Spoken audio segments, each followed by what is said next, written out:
जय श्री कृष्णा। राधे राधे मेरे प्यारे भक्त जनों, आज आप सुनेंगे नौ दुर्गा की व्रत कथा।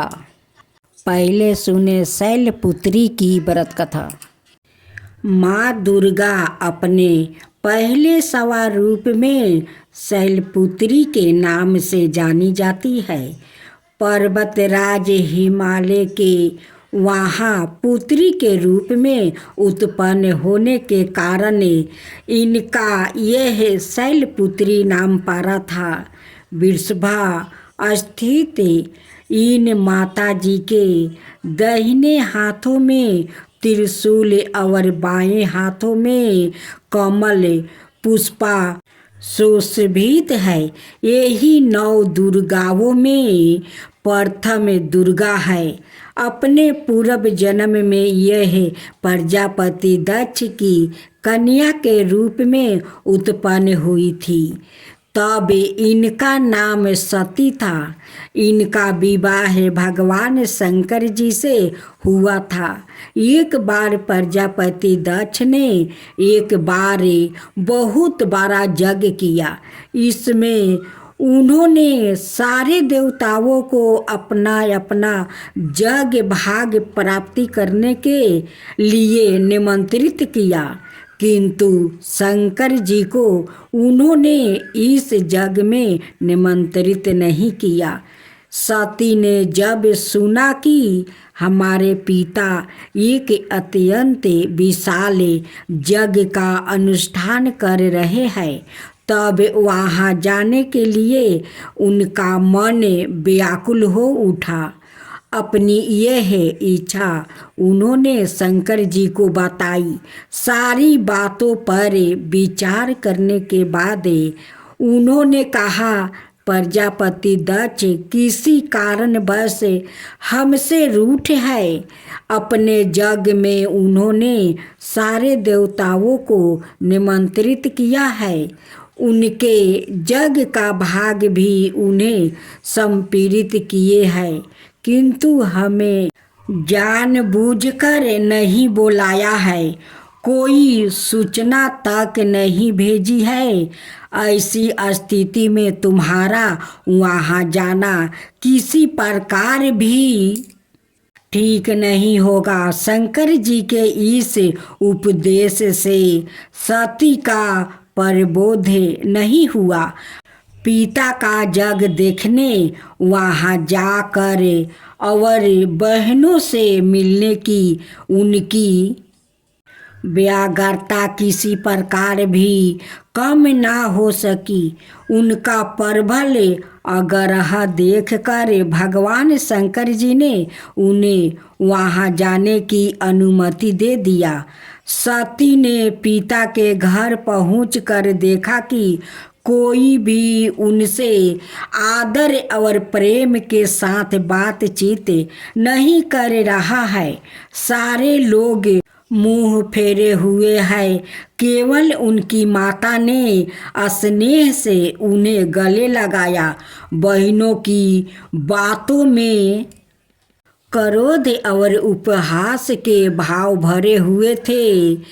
परिजनों के इस व्यवहार से उनके मन को बहुत क्लेश पहुंचा। उन्होंने यह भी देखा कि वहाँ चतुर्दिग भगवान शंकर जी के प्रति तिरस्कार भाव भरा हुआ है। दक्ष ने उनके प्रति कुछ अपमानजनक वचन भी कहे। यह सब देखकर सती का हृदय क्षोभे गलानी और क्रोध से संतप्त हो उठा। उन्होंने सोचा, भगवान शंकर जी की बात ना माने, यहाँ आकर मैंने बहुत बड़ी गलती की है। वो अपने पति भगवान शंकर के इस अपमान को सह न सकी। उन्होंने अपने उस रूप को तत्क्षण यही योगा अग्नि द्वारा जलाकर भस्म कर दिया। वज्रपात के समान इस दारुण दुखद घटना को सुनकर शंकर जी ने क्रोध हो अपने गणों के भेज कर दक्ष के उस यज्ञ का तुरंत विध्वंस कर दिया। सती ने योगा अग्नि द्वारा अपने शरीर को भस्म कर अगले जन्म में शैलराज हिमालय की पुत्री के रूप में जन्म लिया। इस बार वो शैलपुत्री नाम से विख्यात हुई। पार्वती हेमवती भी उनके नाम है। उपनिषद की एक गाथा के अनुसार इन्हीं ने हेमवती स्वरूप से देवताओं का गर्भ भंजन किया था। शैलपुत्री देवी का विवाह भी शंकर जी से ही हुआ। पूर्व जन्म की भांति इस जन्म में भी ओ शिव जी की अर्धांगिनी बनी। 9 दुर्गाओं में प्रथम शैलपुत्री दुर्गा का महताव और शक्तियाँ अनंत है। नवरात्रि पूजन में प्रथम दिवस इन्हीं की पूजा और उपासना की जाती है। इस प्रथम दिन की उपासना में योगी अपने मन को मूलधार चक्र में स्थित करते हैं। यही से उनकी योग साधना का आरंभ होता है। अब सुने माँ दुर्गा की 9 शक्तियों का दूसरा स्वरूप ब्रह्मचारिणी है। यहाँ ब्रह्म शब्दों का अर्थ तपस्या है। ब्रह्मचारिणी अर्थात तप की चारिणी है। तप का आचरण करने वाली कहा भी है। तपो ब्रह्म वेद तत्वे और तप ब्रह्म शब्दों के अर्थ है। ब्रह्मचारिणी देवी का स्वरूप पूर्ण ज्योति मरिया और अत्यंत भाव है। इनके दाहिने हाथों में जप की माला और बाएं हाथों में कमंडल रहता है। अपने पूर्व जन्म में जब यह हिमालय के घर पुत्री रूप में उत्पन्न हुई थी, तब नारद के उपदेश से इन्होंने भगवान शंकर जी को पति रूप में प्राप्ति करने के लिए अत्यंत कठिन तपस्या की थी। इसी दुष्टकार तपस्या के कारण इन्हें तपचारिणी अर्थात ब्रह्मचारिणी नाम से अभिहित किया गया। 1000 बरस उन्होंने केवल फल फूल खाकर व्यतीत किया था। 100 बरस तक केवल शाक पर निर्भर किया था। कुछ दिनों तक कठिन उपवास रहते हुए खुले आकाश के नीचे वर्षा और धूप के भयानक कष्ट सहे।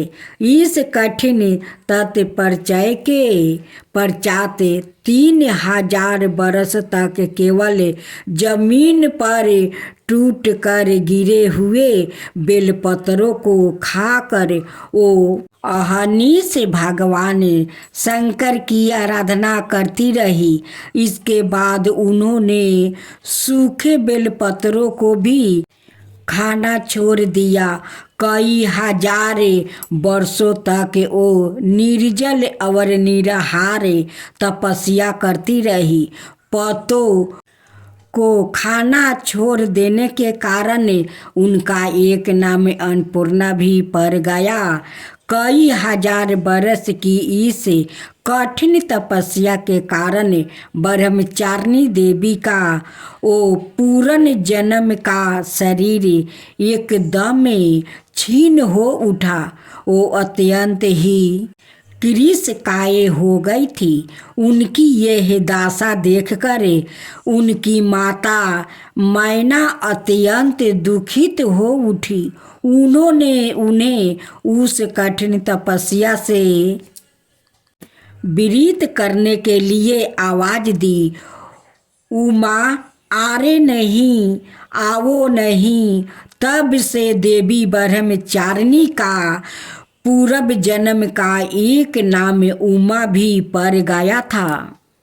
उनकी इस तपस्या से तीनों लोकों में हाहाकार मच गया।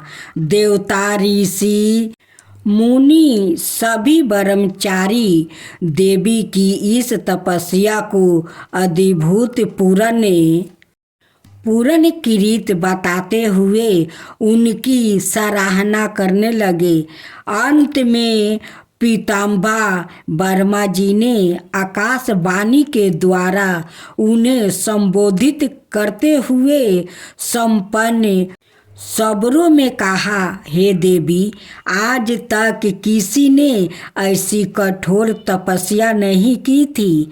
ऐसी तपस्या तुम ही से संभव थी। तुम्हारे इस अलौकिक कृत्य की चतुर्थी के सराहना हो रही है। तुम्हारी मनोकामना सबर तो भावना परिपूर्ण होगी। भगवान चंद्रमा मौली शिव जी तुम्हें पति रूप में प्राप्ति होंगे। अब तुम तपस्या से विरत होकर घर लौट जाओ। शीघ्र ही तुम्हारे पिता तुम्हें बुलाने आ रहे हैं। माँ दुर्गा जी का यह दूसरा स्वरूप भक्तों और सिद्धों को अनंत फल देने वाला है। इनकी उपासना से मनुष्य तप त्याग वैराग्य सदाचार स्वयं की बुद्धि होती है। जीवन के कठिन संघर्षों में भी उनका मन कर्तव्य पथ से विचलित नहीं होता। माँ ब्रह्मचारिणी देवी की कृपा से उसे सबर सिद्धि और विजय की प्राप्ति होती है। दुर्गा पूजा के दूसरे दिन इन्हीं के स्वरूप की उपासना की जाती है। इस दिन साधक का मन स्वाधिष्ठान चक्र में स्थित होता है। इस चक्र में अवासित मन वाला योगी उनकी कृपा और भक्ति प्राप्ति करता है। अब सुने माँ दुर्गा जी की तीसरी शक्तियाँ का नाम चंद्रघंटा है। नवरात्रि उपासना में तीसरे दिन इन्हीं के विग्रह का पूजन आराधना किया जाता है। इनका यह स्वरूप परम शांतिदायक और कल्याणकारी है। इनके मस्तक में घंटे के आकार आराध्य चंद्र है। इसी कारण से इन्हें चंद्रघंटा देवी कहा जाता है। इनके शरीर का रंग स्वर्ण के समान चमकीला है। इनके 10 हाथ है। इनके 10 हाथों में खरंग आदि शस्त्र और बाण आदि अस्त्र विभूषित है। इनका वाहन सिंह है। इनकी मुद्रा युद्ध के लिए उद्यत रहने की होती है। इनके घंटे की सी भयानक चंड धावानी से अत्याचारी दानवों दैत्य राक्षस सदाए पराक्रमीपत रहते हैं। नवरात्रि की दुर्गा उपासना में तीसरे दिन की पूजा का अत्यधिक महत्व है। इस दिन साधक का मन मणिपुर चक्र में प्रविष्ट होता है। माँ चंद्रघंटा की कृपा से उसे अलौकिक वस्तुओं के दर्शन होते हैं। दिव्या सुगंधितों का अनुभव होता है और विविध प्रकार की दिव्या ध्वनि सुनाई देती है। यह क्षण साधक के लिए अत्यंत सावधान रहने के होते हैं। माँ चंद्रघंटा की कृपा से साधक के समस्त पाप और बाधाएं विनष्ट हो जाती है। इनकी आराधना सद फलदायी है। इनकी मुद्राएं सदाए युद्ध के लिए अभिमुख रहने की होती है। अत भक्तों के कष्ट का निवारण या अत्यंत शीघ्र कर देती है। इनका वाहन सिंह है। अत इनका उपासक सिंह की तरह पराक्रमी और निर्भय हो जाता है। इनके घंटे की धावानी सदा अपने भक्तों की प्रेत बाधादि से रक्षा करती रहती है। इनका ध्यान करते ही शरणागत की राक्षसों के लिए इस घंटे की धावानी निनादित हो उठती है। दुष्टों का दमन और विनाश करने में सदाए तत्पर रहने के बाद भी इनका स्वरूप दर्शक और आराधक के लिए अत्यंत सौम्यता और शांति से पूर्ण रहता है। इनकी आराधना से प्राप्ति होने वाला एक बहुत बड़ा सद्गुण यह भी है कि साधक में वीरता निर्भयता के साथ ही सौम्यता और विनम्रता का भी विकास होता है। उसके मुख नेत्र और संपूर्ण काया में कांति गुण की बुद्धि होती है। सवार में दिव्या अलौकिक माधुर्य का समावेश हो जाता है। माँ चंद्रघंटा को भक्त और उपासक जहाँ भी जाते हैं लोग उन्हें देखकर शांति और सुख का अनुभव करते हैं। ऐसे साधक के शरीर से दिव्या प्रकाश युक्त परमाणुओं का अदृश्य विकिरण होता रहता है। यह दिव्या क्रिया साधारण चक्षुओं से दिखलाई नहीं देती है, किंतु साधक और उसके समकर में आने वाले लोग इस बात का अनुभव भली भांति करते रहते हैं। हमें चाहिए कि अपने मन वचन कर्म और काया को विहित विधि विधान के अनुसार तुरंत परिशुद्ध और पवित्र करके माँ चंद्रघंटा के शरणागत होकर उनकी उपासना आराधना में तत्पर हो। उनकी उपासना से हम समस्त सांसारिक कष्टों से विमुख होकर सहज ही परम पद के अधिकारी बन सकते हैं।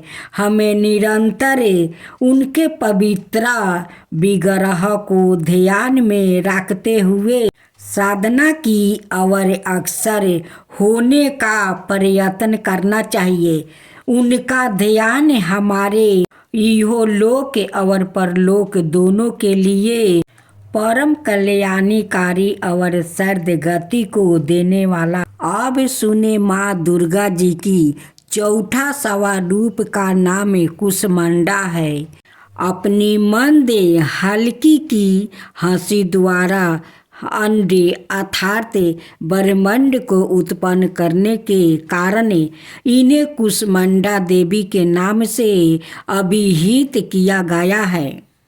जब दृष्टि का अस्तित्व नहीं था, चारों ओर अंधकार ही अंधकार परिव्याप्त था, तब इन्हीं देवी ने अपने हर्षित हंसाए से ब्रह्मांड की रचना की थी।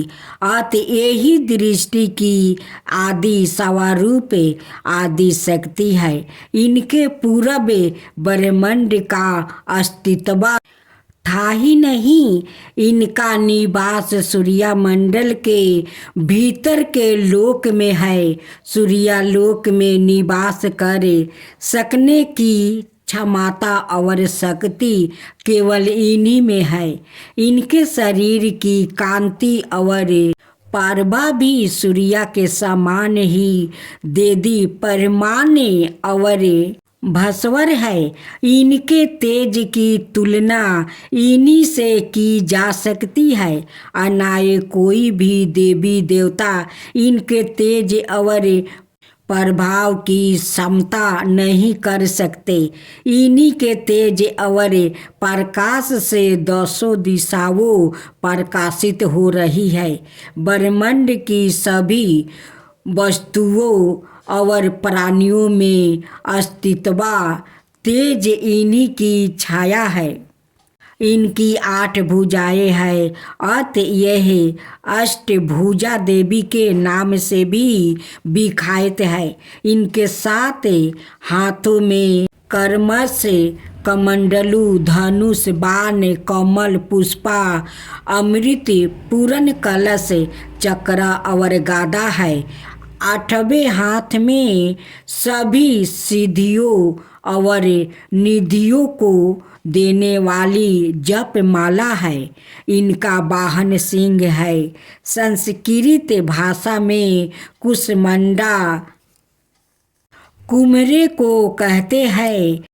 बलियों में कुम्हरे की बलि इन्हें सर्वाधिक प्रिय है। इस कारण से भी कुसमंडा कही जाती है। नवरात्रि पूजन के चौथे दिन कुसमंडा देवी के स्वरूप की ही उपासना की जाती है। इस दिन साधक का मन अनहत चक्रों में स्थित होता है। अत इस दिन उसे अत्यंत पवित्र और अचंचल मन से कुसमंडा देवी के स्वरूप को ध्यान में रख कर पूजा उपासना के कार्य में लगना चाहिए। माँ कुसमंडा की उपासना से भक्तों के समस्त रोग शोक विनष्ट हो जाते हैं। इनकी भक्ति से आहु, यश, बल और आरोग्य की वृद्धि होती है। माँ कुसमंडा अत्यल्प सेवा और भक्ति से भी प्रसन्न होने वाली है। यदि मनुष्य सच्चे हृदय से इनका शरणागत माना जाए तो फिर उसे अत्यंत सुगमता से परम पद की प्राप्ति हो सकती है। हमें चाहिए कि हम शास्त्रों पुराणों में वर्णित विधि विधान के अनुसार माँ दुर्गा की उपासना और भक्ति के मार्ग पर अनाही से अक्सर हो। माँ के भक्ति मार्ग पर कुछ ही कदम आगे बढ़ने पर भक्त साधक को उनकी कृपा का सुरक्षा में अनुभव होने लगता है। यह दुख स्वरूप संसार उसके लिए अत्यंत सुखद है, सुगम माना जाता है। माँ की उपासना मनुष्य को सहज भाव से भावसागर से पार उतारने के लिए सर्वाधिक सुगम और श्रेयस्कर मार्ग है। माँ कुसमंडा की उपासना मनुष्यों को आदियों व्याधियों से समर्था विमुख करके उसे सुख, समृद्धि और उत्पत्ति की ओर ले जाने वाली है। अत अपनी लौकिक परलौकिक उन्नति चाहने वाले को इनकी उपासना में सदाए तत्पर रहना चाहिए। दुर्गा जी की 5वां स्वरूप को स्कंद माता के नाम से जाना जाता है।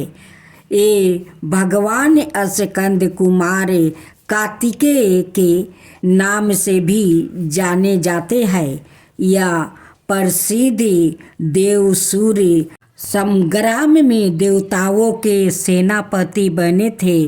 पुराणों में इन्हें कुमार और शक्ति धर कह कर इनकी महिमा का वर्णन किया गया है।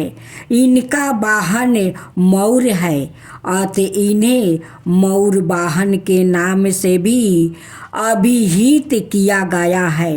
इन्हीं भगवान स्कंद की माता होने के कारण माँ दुर्गा जी के इस पांचवा स्वरूप को स्कंद माता के नाम से जाना जाता है। इनकी उपासना नवरात्रि पूजा के 5वें दिन की जाती है। इस दिन साधक का मन बेसुध चक्र में आवासित होता है। इनके विग्रह में भगवान स्कंद जी बाल रूप में इनकी गोद में बैठे होते हैं। स्कंद मातु स्वरूपिणी देवी की 4 भुजाएं हैं। यह दाहिनी तरफ की ऊपर वाली भुजाएं से भगवान स्कंद को गोद में पकड़े हुए है और दाहिनी तरफ की नीचे वाली भुजा जो ऊपर की ओर उठी हुई है उसमें कमल पुष्पा है। बाईं तरफ की ऊपर वाली भुजा मुद्राएं में और नीचे वाली भुजा जो ऊपर की ओर उठी है उसमें भी कमल पुष्पा ली हुई है। इनका वर्ण पुरनीत सुभर है। यह कमल के आसन पर विराजमान रहती है। इसी कारण से इन्हें पद्मासना देवी भी कहा जाता है। सिंह भी इनका वाहन है। नवरात्रि पूजन के 5वें दिन का शास्त्र में पुष्पकाल महताव बताया गया है। इस चक्र में आवासित मन वाले साधक की समस्त ब्रह्म क्रियाओं और चिंत विरचितों का लोप हो जाता है। विशुद्ध चैतन्य स्वरूप की और अक्सर हो रहा होता है। उसका मन समस्त लौकिक संसारिक महीक बंधनों से विमुक्त होकर पद्मासना माँ स्कंद माता के स्वरूप में पूर्णत लीन होता है। इस समय साधक को पूर्ण सावधानी के साथ उपासना की और अक्सर होना चाहिए। उसे अपनी समस्त ध्यान परिचितियों को एकाग्र रहते हुए साधना के पथ पर आगे बढ़ना चाहिए। माँ स्कंद माता की उपासना से भक्ति की समस्त इच्छाएं पूर्ण हो जाती है। इस मृत्युक लोक में ही उसे परम शांति और सुख का अनुभव होने लगता है। उसके लिए मोक्ष का द्वार स्वयं सुलभ हो जाता है। स्कंद माता की उपासना से बाल रूप स्कंद भगवान की उपासना भी स्वयं हो जाती है। यह विशेषता केवल इन्हीं को प्राप्ति है। अतः साधकों को स्कंद माता की उपासना की ओर विशेष ध्यान देना चाहिए। सूर्या मंडल की अधिष्ठात्री देवी होने के कारण इनका उपासक अलौकिक तेज और कांति से संपन्न हो जाता है। एक अलौकिक प्रभा मंडल अंतरिक्ष भवन से सदाए उसके चतुर्दिक परिव्याप्त रहता है। यह प्रभा मंडल प्रतिक्षण उसके योग मोक्ष का निवारण करता रहता है। अतः हमें एक ग्रह भाव से मन को पवित्र रखकर माँ की शरण में आने का प्रयत्न करना चाहिए। इस घोर भवसागर के दुखों से मुक्ति पाकर मोक्ष का मार्ग सुलभ बनाने का इसमें उत्तम उपाय दूसरा नहीं है। दुर्गा जी की आरती। आज आप सुने माँ दुर्गा की व्रत कथा। विस्पति जी बोले, हे ब्रह्मा जी, आप अत्यंत बुद्धिमान, सबर शास्त्र और चारों वेदों को जानने वालों में से श्रेष्ठ हो। हे प्रभु, कृपा करके मेरा वचन सुनो। चैत्र आश्विन माघ और आषाढ़ मास के शुक्ला पक्ष में नवरात्रि का व्रत और उत्सव क्यों मनाया जाता है? हे भगवान, इस व्रत का फल क्या है? किस प्रकार करना उचित है? और पहले इस व्रत को किसने किया, सो विस्तार से कहो। विस्पति जी का ऐसा प्रश्न सुनकर ब्रह्मा जी कहने लगे, हे विस्पति, प्राणियों का हित करने की इच्छा से तुमने बहुत ही अच्छा प्रश्न किया है। जो मनुष्य मनोरथ पूर्ण करने वाली दुर्गा, महादेवी, सूर्या और नारायण को ध्यान करते हैं, वो मनुष्य धन है। यह नवरात्रि व्रत संपूर्ण कामनाओं को पूर्ण करने वाला है। इसके करने से पुत्रा चाहने वाले को पुत्रा, धन चाहने वाले को धन, विद्या चाहने वाले को विद्या और सुख चाहने वाले को सुख मिल सकता है।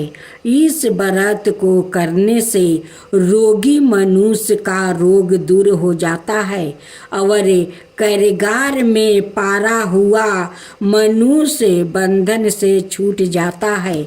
मनुष्य की तमाम विपत्तियों दूर हो जाती है और उसके घर में संपूर्ण संपत्ति आकर उपस्थित हो जाती है। बंधन और काक बंधा के इस व्रत के करने से पुत्रा हो जाता है। समस्त पापों को दूर करने वाले इस व्रत के करने से ऐसा कौन सा मनोरथ है जो सिद्ध नहीं हो सकता है? यदि व्रत करने वाला मनुष्य सारे दिन का उपासन कर सके तो एक समय भोजन करे और उस दिन बंधुओं सहित नवरात्रि व्रत की कथा श्रवण करे। हे विस्पति, जिसने पहले इस महाव्रत को किया है उसका पवित्र इतिहास मैं तुम्हें सुनाता हूँ। तुम ध्यान होकर सुनो। इस प्रकार ब्रह्मा जी के वचन सुनकर विस्पति जी ओम बोले, हे ब्रह्मा, मनुष्य को कल्याण करने वाले इस व्रत के इतिहास को मेरे लिए सावधान होकर सुन। ओम रहा हूँ, आपकी शरण आए हूँ, मुझ पर कृपा करो। ब्रह्मा जी बोले, पीठत नाम के मनोहर नगर में एक अनाथ नाम का ब्राह्मण रहता था। वो भगवती दुर्गा का भक्त था। उसके संपूर्ण सरदूनों से मुक्त मानो ब्रह्मा की सबसे पहली रचना हो ऐसी अर्थात नाम वाली सुमिति नाम की एक अत्यंत सुंदर कन्या पैदा हुई। वो कन्या सुमिति अपने घर के बाल कंपन में अपनी सहेलियों के साथ कीड़ा करती हुए इस प्रकार बढ़ने लगी जैसे शुक्ला पक्ष में चंद्रमा की कल बढ़ती है। उसका पिता प्रतिदिन दुर्गा की पूजा और ओम किया करता था। उस समय वो भी नियम से वहाँ उपस्थित होती थी। एक दिन वो सुमिति अपनी सखियों के साथ खेलने गई और भगवती के पूजा में उपस्थित नहीं हुई।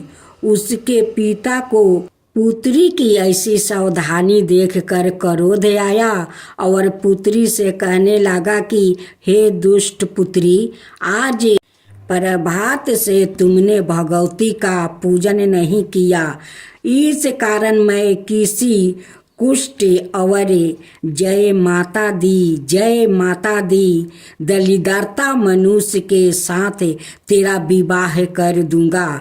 इस प्रकार कुमित पिता के वचन सुनकर सुमति को बड़ा दुख हुआ और पिता से कहने लगी कि हे पिताजी, मैं आपकी कन्या हूँ, मैं आपके सब तरह से अधीन हूँ, जैसी आपकी इच्छा हो मेरा विवाह कर सकते हो।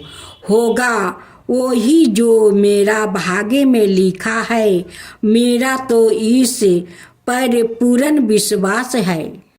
मनुष्य ना जाने कितने मनोरथ को चिंतन करता है, पर होता है वही है जो भाग्य में विधाता ने लिखा है। जो जैसा करता है उसका फल भी उस कर्म के अनुसार ही मिलता है, क्योंकि कर्म करना मनुष्य के अधीन है, पर फल देने के अधीन है। जैसे अग्नि में पड़े हुए तीन दी उसको अधिक प्रादीपक कर देते हैं, उसी तरह अपनी कन्या के ऐसे निर्भयता से कहे हुए वचन सुनकर उस ब्राह्मण को अधिक क्रोध आया। तब उसने अपनी कन्या का एक कुष्ठी के साथ विवाह कर दिया और अत्यंत क्रोध होकर पुत्री से कहने लगा कि जाओ जल्दी जाओ, अपने कर्म का फल भोगो। देखो केवल भाग्य भरोसे पर रह कर क्या करती है। इस प्रकार से कहे हुए पिता के कूट वचनों को सुनकर सुमति अपने मन में विचार करने लगी कि आहो, मेरा बड़ा दुर्भाग्य है जिससे मुझे ऐसा पति मिला है। इस तरह अपने दुख का विचार करती हुई वो सुमिति अपने पति के साथ वन चली गई और भयानक वन में कुशा युक्त उस स्थान पर उन्होंने वहाँ रात बड़े कष्ट से बिताती कि उस गरीब बालिका की ऐसी दशा देखकर भगवती पूरब पुण्य के प्रभाव से प्रकट होकर सुमिति से कहने लगी कि हे ब्राह्मणी, मैं तुम पर प्रसन्न हूँ, तुम जो चाहो वरदान मांग सकती हो। मैं प्रसन्न होने पर मनोवांछित फल देने वाली हूँ। इस प्रकार भगवती दुर्गा का वचन सुनकर ब्राह्मणी कहने लगी कि आप कौन है जो मुझ पर प्रसन्न हुई हो। यह सब मेरे लिए कहाँ और अपनी कृपा दृष्टि से मुझे दासी को गिरफ्तार करो। ऐसा ब्राह्मणी का वचन सुनकर देवी कहने लगी कि मैं आदि शक्ति हूँ और मैं ही ब्रह्मा विद्या और सरस्वती हूँ। मैं प्रसन्न होने पर प्राणियों को दुख दूर करे उसको सुख प्रदान करती हूँ। हे ब्राह्मणी, मैं तुम पर तेरे पूर्ण जन्म के पुण्य के प्रभाव से प्रसन्न हूँ। तुम्हारे पूर्व जन्म का वृत्तांत सुनती हूँ। सुनो, तू पूर्व जन्म में निषिद्ध भील की स्त्री थी और अति पतिव्रता थी। एक दिन तेरे पिता निषिद्ध ने चोरी की।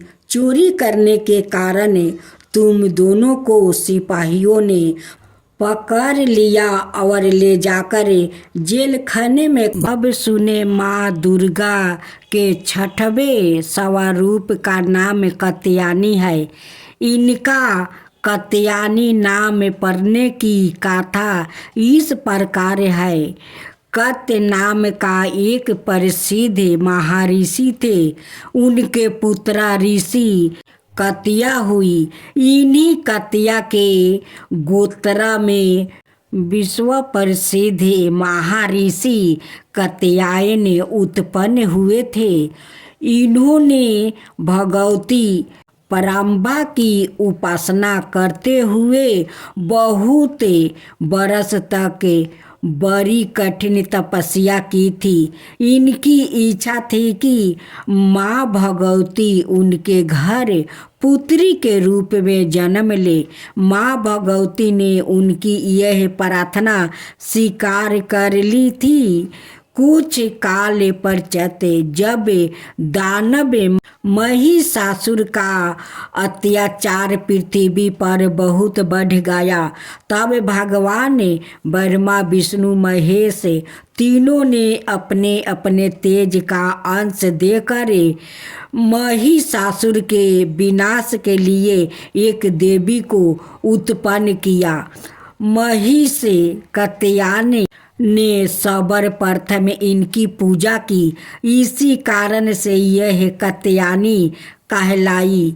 ऐसी भी कथा मिलती है कि ये महिषी कात्यायन के वहाँ पुत्री रूप में उत्पन्न भी हुई थी। आश्विन कृष्णा चतुर्दशी को जन्म लेकर शुक्ला सप्तमी अष्टमी और नवमी तक 3 दिन इन्होंने कात्यायन ऋषि की पूजा ग्रहण कर दशमी को महिषासुर का वध किया था।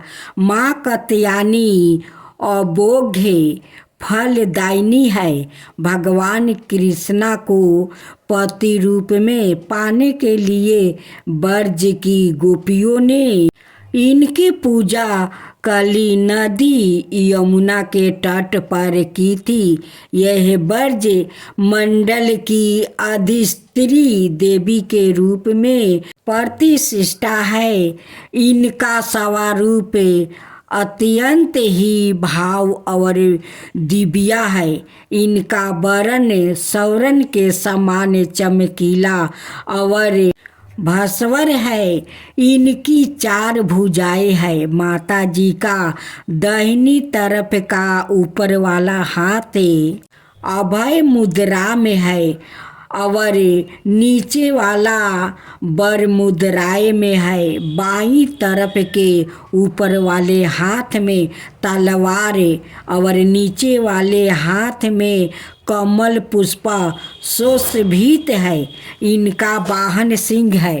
दुर्गा पूजा के 6वें दिन इनका स्वरूप की उपासना की जाती है। उस दिन साधक का मन अज्ञान चक्र में स्थित होता है। योग साधना में इस अज्ञान चक्र का अत्यंत महत्वपूर्ण स्थान है। इस चक्र में स्थित मन वाला साधक माँ कात्यायनी के चरणों में अपना सबर निवेदित कर देते हैं। परिपूर्ण आत्मदान करने वाले ऐसे भक्तों को सहज भाव से माँ कात्यायनी के दर्शन प्राप्ति हो जाते हैं। माँ कात्यायनी की भक्ति और उपासना द्वारा मनुष्यों को बड़ी सरलता से अर्थ धर्म काम मोक्ष चारों फलों की प्राप्ति हो जाती है। वो इस लोक में स्थित रहकर भी अलौकिक तेज और प्रभाव से युक्त हो जाता है। उसके रोग शोक संताप भय आदि समर्था विनाश हो जाते हैं। जन्म जन्मांतर के पापों को विनष्ट करने के लिए माँ की उपासना से अधिक सुगम और सरल मार्ग दूसरा नहीं है। इनका उपासक निरंतर इनके सानिध्य में रहकर परम पद का अधिकारी बन जाता है। अतः हमें सर्वतो भावना माँ के शरणागत होकर उनकी पूजा उपासना के लिए तत्पर होना चाहिए। अब सुने माँ दुर्गा जी की सातवीं शक्ति कालरात्रि नाम से जानी जाती है। इसका शरीर का रंग घने अंधकार की तरह है, एकदम काला है। सिर के बाल बिखरे हुए हैं, गले में विद्युत की तरह चमकने वाली माला है। इनके 3 नेत्रा है या तीनों नेत्रा ब्रह्मांड के दृष्टि गोल है। इनसे विद्युत के समान चमकीली किरणों निःसृत होती रहती है। इनकी नासिका के प्रश्वास से अग्नि की भंडार ज्वालाएं निकलती रहती है। इनका वाहन गर्दभ गधा है।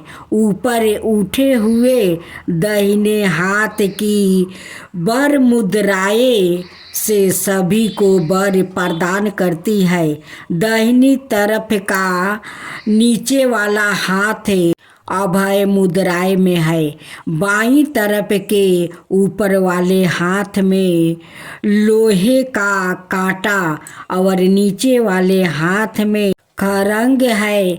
माँ कालरात्रि का स्वरूप देखने में अत्यंत भयानक है, लेकिन यह सदाए शुभ फल ही देने वाली है। इसी कारण इनका एक नाम शुभ कुंडली भी है।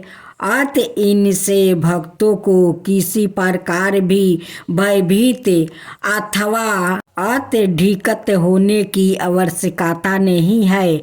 दुर्गा पूजा के 7वें दिन माँ कालरात्रि की उपासना का विधान है।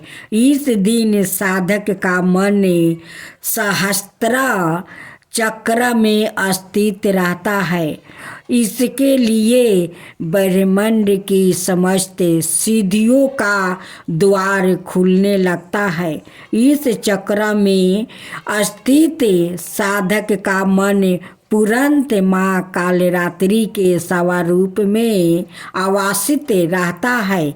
उनके साक्षात्कार से मिलने वाले पुण्य का वो भागी हो जाता है। उसके समस्त पापों विघ्नों का नाश हो जाता है। उसे अक्षय पुण्य लोकों की प्राप्ति होती है। माँ कालरात्रि दुष्टों का विनाश करने वाली है। दानव दैत्य राक्षस भूत प्रेत आदि इनके स्मरण मात्रा से ही भयभीत होकर भाग जाते हैं। या ग्रह बाधाओं को भी दूर करने वाली है। इनके उपासक को अग्नि, भय, जल, भय जंतु, भय शत्रु, भय रात्रि, भय आदि कभी नहीं होते। इनकी कृपा से वो सर्वथा भय मुक्त हो जाता है। माँ कालरात्रि के स्वरूप विग्रहों को अपने हृदय में अभिषिक्त करके मनुष्यों को एक निष्ठा भाव से उनकी उपासना करनी चाहिए। यह नियम स्वयं का उसे पूर्ण पालन करना चाहिए। मन वचन काया की पवित्रता रहनी चाहिए। वो शुभ डंकुरी देवी है। उनकी उपासना से होने वाले शुभ की गणना नहीं की जा सकती है। हमें निरंतर उनका स्मरण, ध्यान और पूजन करना चाहिए। अब सुने माँ दुर्गा जी की 8वीं शक्ति का नाम महागौरी है। उनका वर्ण पूर्णतः गोरा है। इस गोरता की उपमा शंख चंद्रा और केंद्र के फूलों से दी गई है। इनकी आहु 8 बरस की मानी गई है। अष्ट वर्षों भावभेद गौरी इनके समस्त वस्तुओं और आभूषणों आदि भी सवत है। इनकी 4 भुजाएं है। इनका वाहन वृषभा है। इनके ऊपर के दाहिने हाथों में अभय मुद्राएं और नीचे वाले दाहिने हाथ में त्रिशूल है। ऊपर वाले बाएं हाथ में डमरू और नीचे के बाएं हाथ में वर मुद्राएं है। इनकी मुद्राएं अत्यंत शांत है। अपने पार्वती रूप में इन्होंने भगवान शिव को पति रूप में प्राप्ति करने के लिए बड़ी कठोर तपस्या की थी। इनकी प्रतिज्ञा थी कि वर्द शंभु अनाय देव महेश्वर है। गौस्वामी तुलसीदास जी के अनुसार भी इन्होंने भगवान शिव के वरण के लिए कठोर संकल्प लिया था। जन्म कोटि लगी रंगल हमारी, बरहु शंभु ना तो रहूं कुंवारी। इस कठोर तपस्या के कारण इनका शरीर एकदम काला पड़ गया। इनकी तपस्या से प्रसन्न और संतुष्ट होकर जब भगवान शिव ने इनके शरीर को गंगा जी के पवित्र जल से मल कर धोया, तब वो विद्युत प्रभाव के समान अत्यंत कांतिमान गोरा हो उठी। तभी से इनका नाम महागौरी पड़ा। दुर्गा पूजा के 8वें दिन महागौरी की उपासना का विधान है। इनकी शक्ति अमोघ और सद फलदायिनी है। इनकी उपासना से भक्तों के सभी कलमश धुल जाते हैं। उसके पूर्व चिंतित पाप भी विनष्ट हो जाते हैं। भविष्य में पाप संताप धैर्य दुख उसके पास कभी नहीं आते। वो सभी प्रकार से पवित्र और अक्षय पुण्यों का अधिकारी हो जाता है। माँ गौरी का ध्यान स्मरण पूजा आराधना भक्तों के लिए सबर विधि कल्याणकारी है। हमें सदाए इनका ध्यान करना चाहिए। इनकी कृपा से अलौकिक सिद्धियों की प्राप्ति होती है। मन को आनंद भाव से एक निष्ठा कर मनुष्य को सदाए इनके ही पादारविंदों का ध्यान करना चाहिए। यह भक्तों का कष्ट अवश्य ही दूर करती है। इनकी उपासना से अर्तजनों के अस्भाव कार्य भी संभव हो जाते हैं। अत इनके चरणों की चरण पाने के लिए हमें सबर विधि प्रयत्न करना चाहिए। पुराणों में इनकी महिमा का प्रचुर आख्यान किया गया है। यह मनुष्य की विरचितों को सत्य की ओर प्रति करके असत्य का विनाश करती है। हमें प्राप्ति भाव से सदाए इनका शरणागत बनाना चाहिए। वे आप सुनेंगे दुर्गा जी की 9वीं शक्ति का नाम सिद्धिदात्री है। सभी प्रकार की सिद्धियों को देने वाली है। माँ सिद्धिदात्री भक्तों और साधकों को या सभी सिद्धियों प्रदान करने में समर्थ है। देवी पुराण के अनुसार भगवान शिव ने इनकी कृपा से ही इन सिद्धियों को प्राप्ति किया था। इनकी अनुकंपा से ही भगवान शिव का आधा शरीर देवी का हुआ था। इसी कारण वो लोक में अर्धनारीश्वर नाम से प्रसिद्ध हुई। माँ सिद्धिदात्री 4 भुजाओं वाली है। इनका वाहन सिंह है। यह कमल पुष्प पर भी आसन होती है। इनकी दाहिनी तरफ के नीचे वाले हाथ में चक्र, ऊपर वाले हाथ में गदा और बाईं तरफ के नीचे वाले हाथ में शंख और ऊपर वाले हाथ में कमल पुष्प है। नवरात्रि पूजन के 9वें दिन इनकी उपासना की जाती है।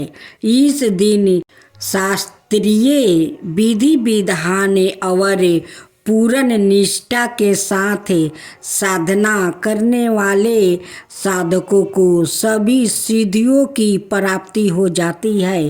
दृष्टि में कुछ भी उसके लिए अगम्य नहीं रह जाता है। ब्रह्मांड पर पूर्ण विजय प्राप्ति करने की समर्थ उसमें आ जाती है। प्रत्येक मनुष्य का यह कर्तव्य है कि वो माँ सिद्धिदात्री की कृपा प्राप्ति करने का निरंतर प्रयत्न करे, उनकी आराधना की और अक्सर हो। इनकी कृपा से अनंत दुख रूप संसार से निर्लिप्त रहकर सारे सुखों का भोग करता हुआ वो मोक्ष को प्राप्ति कर सकता है। 9 दुर्गाओं में माँ सिद्धिदात्री अंतिम है। अंत 8 दुर्गाओं की पूजा उपासना शास्त्रीय विधि विधान के अनुसार करते हुए भक्त दुर्गा पूजा के 9 दिन इनकी उपासना में पीड़ित होते हैं। इन सिद्धिदात्री माँ की उपासना पूर्ण कर लेने के बाद भक्तों और साधकों की लौकिक परलौकिक सभी प्रकार की कामनाओं की पूर्ति हो जाती है। लेकिन सिद्धिदात्री माँ के कृपा मात्रा भक्त के भीतर कोई ऐसी कामना शेष बचती ही नहीं जिसे वो पूर्ण करना चाहे। वो सभी सांसारिक इच्छाओं, आवश्यकताओं और असपुराओं से ऊपर उठकर मानसिक रूप से माँ भगवती के दिव्या लोक में विचार करता हुआ उनके कृपा रस पीयूष का निरंतर पान करता हुआ विषय भोग शून्य हो जाता है। माँ भगवती का परम सात्रिध्य ही उसका सर्वस्वा हो जाता है। इस परम पद को पाने के बाद उसे अन्य किसी भी वस्तु की आवश्यकता नहीं रह जाती। माँ का चरणों का यह सात्रिध्य प्राप्ति करने के लिए हमें निरंतर नियम निष्ठा रह कर उनकी उपासना करनी चाहिए। माँ भगवती का स्मरण ध्यान पूजन हमें इस संसारिक आश्रयता को बोध करते हुए वास्तविक परम शांतिदायक अमृत पद की ओर ले जाने वाला है।